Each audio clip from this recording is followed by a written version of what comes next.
दोस्तों आज की वीडियो आप सभी स्टूडेंट और पेरेंट्स के लिए बहुत ही खास होने वाली है, क्योंकि इसमें मैं आपको NIOS प्रोजेक्ट के बारे में सब कुछ क्लियर करने वाला हूं और आपको अच्छे से इस वीडियो के बाद क्लियर हो जाएगा कि कैसे NIOS प्रोजेक्ट स्टूडेंट और पेरेंट्स के लिए बहुत ही फ़ायदेमंद है।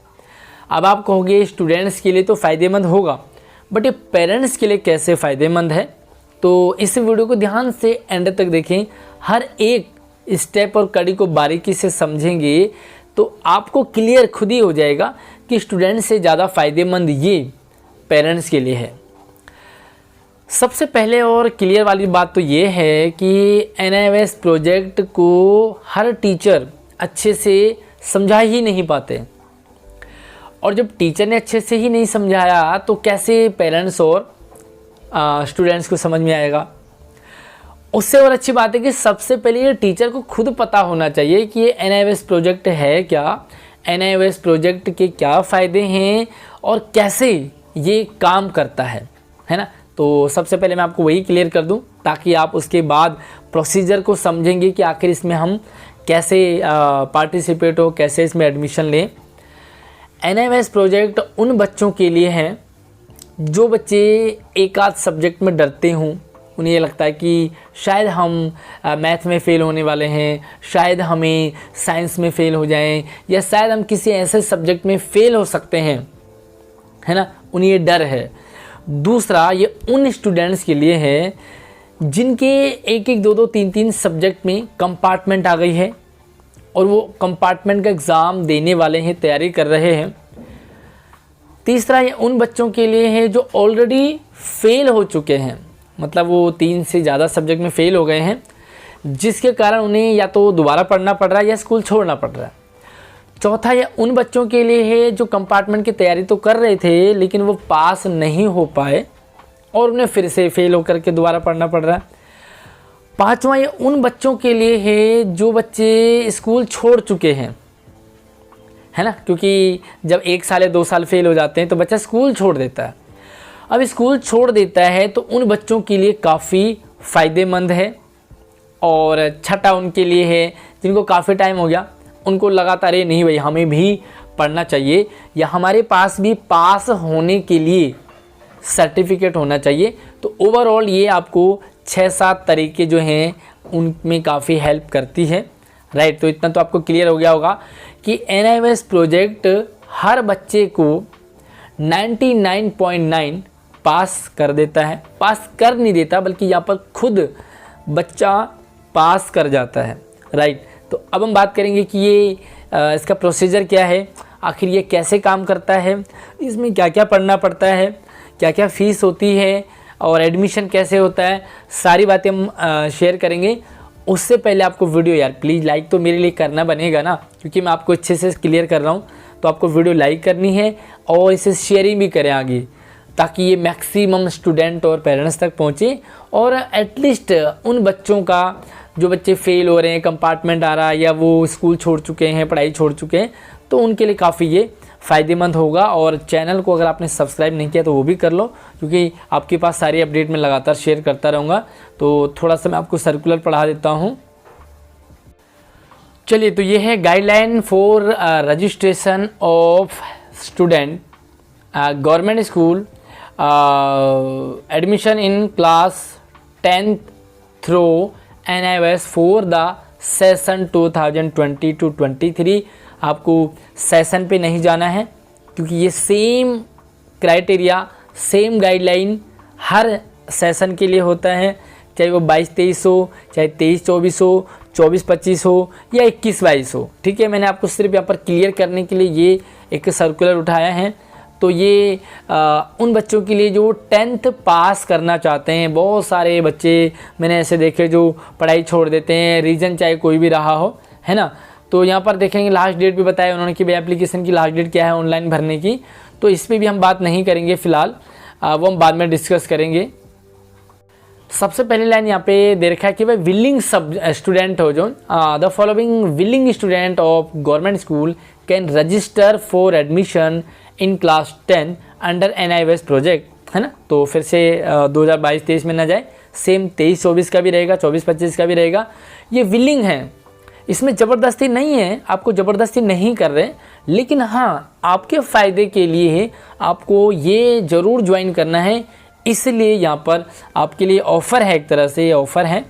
The student of class 9th and 10th who were enrolled and had appeared in annual examination, जो बच्चे 9th और 10th में पढ़ रहे हैं ना, और वो उन्होंने एनुअल एग्ज़ाम दे दिया है, जो भी एनुअल एग्ज़ाम हो, चाहे आपका बोर्ड का एग्ज़ाम हो, चाहे आपने नॉर्मल एग्ज़ाम दिया हो, होम बोर्ड दिया हो, क्योंकि 10th बोर्ड रहता है और 9th होम बोर्ड रहता है, तो चाहे आपने बोर्ड का एग्ज़ाम दिया है या होम बोर्ड दिया है, there result declare failed compartment, है ना, या तो आप फेल हो चुके हैं या आपके कंपार्टमेंट आई है ना, तो ये उन बच्चों के लिए है। साथ में भी ये भी बता दूं कि जिन बच्चों ने अपनी पढ़ाई छोड़ दी है उनके लिए भी है।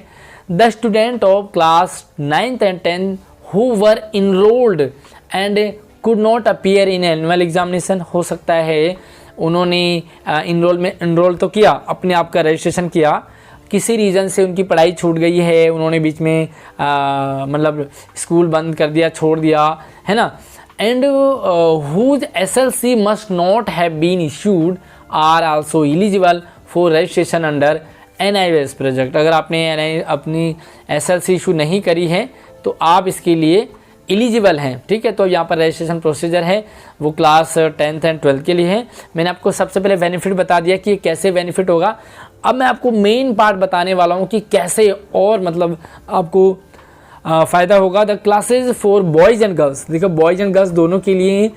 अब यहाँ पर सबसे इम्पॉर्टेंट चीज़, जो मज़ेदार चीज़ है ना, वो अब आपको समझना है। यहाँ पे देखिए क्या क्या पढ़ना होगा आपको। सबसे पहले कुछ लैंग्वेजेज है, एनी 2, कोई भी 2 लैंग्वेज आपको पढ़ने हैं, जो आपको आसान लग रहा है वो 2 लैंग्वेज पढ़ो, है ना। नॉर्मल स्कूल में आपको 3 लैंग्वेज पढ़नी पड़ती है, लेकिन यहाँ पे आपको सिर्फ और सिर्फ 2 लैंग्वेज। मान लीजिए आपको हिंदी बहुत अच्छी लगती है, आपको लगता है हिंदी में तो मैं पास हो जाऊँगा या हो जाऊँगी, है ना, ऑलमोस्ट सबको लगता ही है। अब या तो आप अंग्रेजी ले लो दूसरा, या आप संस्कृत ले लो।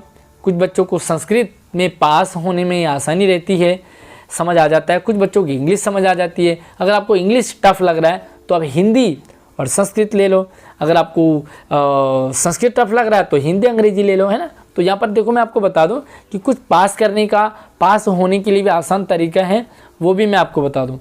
एक यहाँ पर आपको कंपलसरी सब्जेक्ट रहता है जो आपको लेना ही लेना है, वो रहेगा सोशल साइंस, है ना। तो भैया सोशल साइंस आपको लेना ही पड़ेगा, और सोशल साइंस में पास होने के लिए बढ़िया रहता है, बहुत बढ़िया, मतलब भरते जाओ पेज, है ना, अच्छा रहता है। अब यहाँ पे अदर सब्जेक्ट यानी 2, कोई भी 2 सब्जेक्ट आपको लेने हैं। यहाँ पर बहुत सारे सब्जेक्ट हैं और यहाँ पर आपको ये एडिशनल है। तो देखिए सबसे पहले मैं एडिशनल सब्जेक्ट आपको बता देता हूँ, उसके बाद आपको और क्लियर हो जाएगा। सबसे पहले होम सब्जेक्ट रहेगा आपके लिए होम साइंस, है ना। उसके बाद रहेगा आपके लिए पेंटिंग, उसके बाद रहेगा साइंस एंड टेक्नोलॉजी, उसके बाद रहता है डाटा एंट्री ऑपरेशन। अब यहाँ पर आप देखोगे तो एक चीज़ आपको देखो, या तो होम साइंस ले लो, पेंटिंग ले लो, साइंस एंड टेक्नोलॉजी ले लो, या डाटा एंट्री ऑपरेशन ले लो, है ना। 4 सब्जेक्ट है, अच्छे से आप कर सकते हो। अब यहाँ पर इंपॉर्टेंट चीज़ क्या है कि हर सब्जेक्ट के पीछे आप नोट करोगे तो यहाँ पर आपको क्या दिखेगा, यहाँ पे भी देखो आप प्रैक्टिकल प्रैक्टिकल प्रैक्टिकल और प्रैक्टिकल। मतलब अगर आप होम साइंस ले रहे हैं तो वहाँ पे आपको प्रैक्टिकल के मार्क्स मिलते हैं, भर के मिल जाएंगे मार्क्स। पेंटिंग में भी प्रैक्टिकल है, साइंस में भी प्रैक्टिकल है, और डाटा एंट्री ऑपरेशन में भी प्रैक्टिकल है। तो आपके जो है ना प्रैक्टिकल वो स्कूल से होते हैं, और स्कूल से प्रैक्टिकल में आपको पूरे नंबर मिल जाते हैं, राइट। अब आपकी जो थ्योरी वगैरह होती है ना, या तो आपका जो भी अच्छा साइंस है, डाटा एंट्री है, होम साइंस है, पेंटिंग है, उनको ले लो, और बाकी जो आप पेपर दे करके थोड़ा बहुत इतना तो हो ही जाता है, तो यहाँ पर बच्चा पास कर जाता है। अब सबसे इम्पोर्टेंट चीज़ है कि यहाँ पर गणित नहीं है, गणित नहीं है, क्योंकि बहुत सारे बच्चे गणित से ही डरते हैं। फॉर एग्जांपल के लिए आप साइंस से भी डर रहे हो तो आपको भैया साइंस भी नहीं लेनी, गणित भी नहीं लेना। आप या तो होम साइंस ले लो, पेंटिंग ले लो, या डाटा एंट्री ले लो, तीनों में से एक ले लो, है ना। साइंस भी नहीं। अगर आपको देखो मैथ में डर लगता है तो आप साइंस ले लो, क्योंकि आपको लगता है कि साइंस में तो पास हो जाऊंगा या हो जाऊंगी, तो साइंस ले लो, डाटा एंट्री ले लो। इसमें अच्छा फील्ड भी है आपको, ऐसा नहीं कि भाई हर सब्जेक्ट में फील्ड है। अब यहाँ पर देखो फीस की बात करेंगे तो यार टोटली यहाँ पे फ्री ही रहता है एक तरह से, जैसे नॉर्मल गवर्नमेंट स्कूल है वैसे ही रहता है। और वैसे भी ये दिल्ली गवर्नमेंट का ही अपना ही है NIOS, तो यहाँ पर फ्री रहता है। बट आपको यहाँ पर थोड़ा सा जो एग्जामिनेशन फीस रहता है ना वो रहेगा। देखो यहाँ पर registration come admission fee of NIOS project student 5 subject will be borne by the date of education, है ना। तो यहाँ पे जो if a student choose any additional subject, तो जो मेन सब्जेक्ट है आपको वो तो सब फ्री है, कोई चार्ज नहीं है। लेकिन एडिशनल जो सब्जेक्ट है ना उसका आपको चार्ज लेना है, जैसे कि आपको 2 सब्जेक्ट लेने हैं तो यहाँ पर नॉर्मल सी फीस है, बहुत बड़ा फीस नहीं है। एग्जामिनेशन चार्ज रहेगा आपको 120 वगैरह 250 के अराउंड में, है ना। और ये भी जब कैटेगरी वगैरह में आएंगे तो आप वो भी रिफंडेबल हो जाता है। यहाँ पर क्या है ना कि CBSE का जो चार्ज है वो CBSE लेता है ना, तो CBSE को तो चार्ज देना ही पड़ेगा। अब टीचर्स की बात करेंगे तो टीचर्स नॉर्मल टीचर होते हैं जो दिल्ली गवर्नमेंट स्कूलों में पढ़ाते हैं ना, उन्हीं में से टीचर्स यहाँ पर NIOS में जाते हैं और वो ही पढ़ाते हैं, सेम टीचर होते हैं। स्टडी मटेरियल भी आपको आराम से मिल जाता है, फ्री ऑफ कॉस्ट है, सारी किताबें मिलेंगी आपको भर भर के, सारी किताबें आपको बिल्कुल फ्री रहती हैं, कोई भी चार्ज आपको यहाँ पर नहीं पे करना पड़ता। बाकी यहाँ पर स्कूल के लिए गाइडलाइन है कि बच्चों से क्या क्या डॉक्यूमेंट लेने हैं, फ़ोटो लेनी है, पासबुक की कॉपी लेनी है, आधार कार्ड लेना है वगैरह वगैरह। तो ये सारी चीज़ें जनरल सी चीज़ें हैं। अभी इस नए सेशन के लिए ये सिस्टम मतलब अभी NIOS का अभी आया नहीं है सर्कुलर, जल्दी ही आ जाएगा। तो जैसे ही सर्कुलर आएगा मैं आप तक शेयर कर दूंगा। बाकी आप में से मुझे कमेंट करके आप बताएं कि आपके लिए सबसे मुश्किल सब्जेक्ट कौन सा लगता है आपको, जिसके कारण आप कंपार्टमेंट आ रही है या फेल हो रहे हैं। तो कौन सा मुश्किल सब्जेक्ट है, सबसे टफ मैथ है या साइंस है या दूसरे कौन से सब्जेक्ट हैं, तो मुझे कमेंट सेक्शन में बता दीजिए। और एक बात बता दूं मैं आपको कि NIOS में जो एग्ज़ाम होते हैं वो अलग से होते हैं, आराम से बच्चे पास हो जाते हैं। इनके लिए जो फैसिलिटीज होती है ना सारी तरह से ओवरऑल बच्चा पास हो जाता है। इनकेस आप 10th पास आउट हो गए हैं, यहाँ से आपने NIOS से 10th पास कर लिया तो फिर से आप 11वीं से नॉर्मल स्कूल में भी पढ़ सकते हैं और अपना रेगुलर 12th कर सकते हैं, ऐसा कुछ नहीं है। बाकी जो सर्टिफिकेट है उसकी पूरी वैल्यू होती है ना। ये सारा ये थोड़ा ओपन वाला होता है, तो ओपन से होता है। बाकी आराम से स्टडी सेंटर से आपको पढ़ाई करो, एग्ज़ाम दो, पास हो जाओ आराम से। आई होप आपके सारे डाउट क्लियर हो गए होंगे। तो यार यहाँ पे मैं आपको क्लियर कर दूँ कि बच्चा 1 साल 2 साल लगातार फेल हो रहा है ना, तो अगर आप बच्चा इस तरह से यहाँ से पास हो जाता है तो जो पेरेंट्स से परेशान हो रहे हैं ना बच्चे के लिए, जो पेरेंट्स बच्चे पे बार बार खर्चा कर रहे हैं, वो खर्चा उनका बचेगा और बच्चा इजीली 10th पास कर जाएगा। और वैसे भी यार नॉर्मल जब आप नॉर्मल स्कूल में पढ़ रहे हो और आप बार बार फेल हो रहे हो तो फ़ायदा क्या है, आपका साल भी ख़राब हो रहा है, फेल भी हो रहे हो, तो पेरेंट्स भी परेशान हो जाते हैं। तो यार पेरेंट्स का ज़्यादा बेनिफिट है, क्योंकि बच्चों पे तो उतना असर पड़ता नहीं है, लेकिन ज़्यादा असर पेरेंट्स पे ही पड़ता है। आई होप अब आपको क्लियर हो गया होगा कि ये स्टूडेंट से ज़्यादा कैसे फ़ायदेमंद पेरेंट्स के लिए हैं। शेयरिंग कर दो यार इस वीडियो को, लाइक तो आपने कर ही दिया है, चैनल को भी सब्सक्राइब कर लो ताकि जैसे ही अपडेट आए मैं आप लोगों तक शेयर कर दूंगा। बाकी कुछ और डाउट रहता है तो मुझे छुटकू से डाउट भेज दो। आप मुझसे व्हाट्सअप और इंस्टाग्राम पे भी जुड़ सकते हैं। व्हाट्सअप का नंबर, इंस्टाग्राम की आईडी मैंने इसी वीडियो के डिस्क्रिप्शन बॉक्स में डाल रखा है। आप हमें व्हाट्सअप पे भी इंस्टाग्राम पे भी फॉलो कर लीजिए। जय